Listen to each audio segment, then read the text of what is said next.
welcome to Between Two Bookshelves. I'm Zach O'Neill. I'm a freshman here at Ohio Northern, and I'm here with Joanne Brant, professor of law at Ohio Northern University too. So, would you mind just telling us a little bit about yourself, the courses you teach, how long you've been at the university? Hi, Zach. Happy to be here.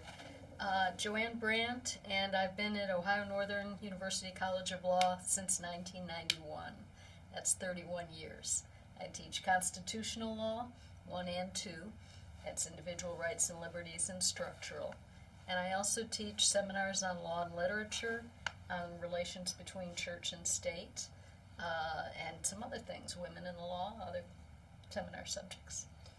Would you mind telling us a little bit about what your research entails, any research that you might conduct? Absolutely. So I've published in the 11th Amendment and justiciability areas, which are both federal courts and constitutional law topics, which I teach.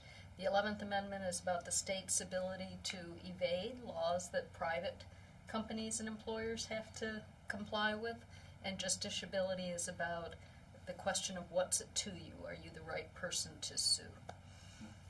What led you to pursue not just the law, but your field in particular?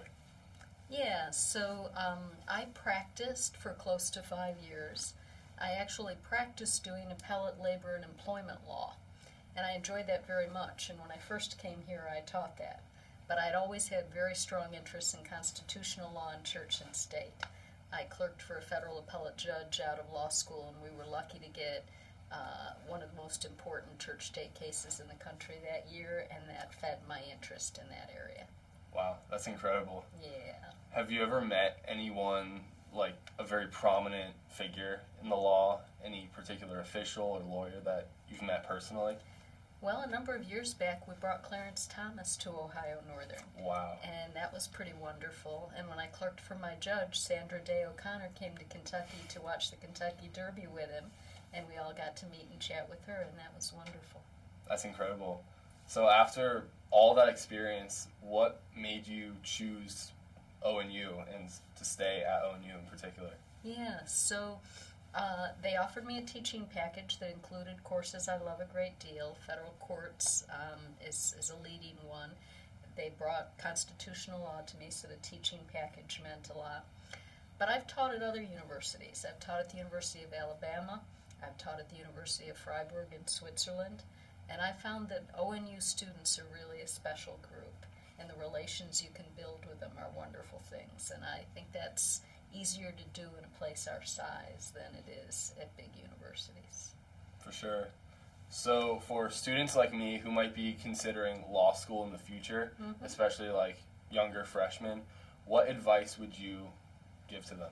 Yeah, I would tell them to take the most intellectually rigorous courses possible that will develop their analytical thinking and critical reading skills. And I would tell them to take subjects that enable them to write, because lawyers have to be great and accurate writers and good systematic thinkers. And lots of subjects can do that.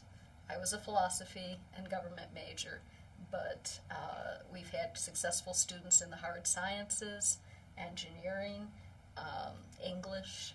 All kinds of fields can do that if you do high quality reading and writing. That's amazing advice. Everyone should know it. Everyone should hear it.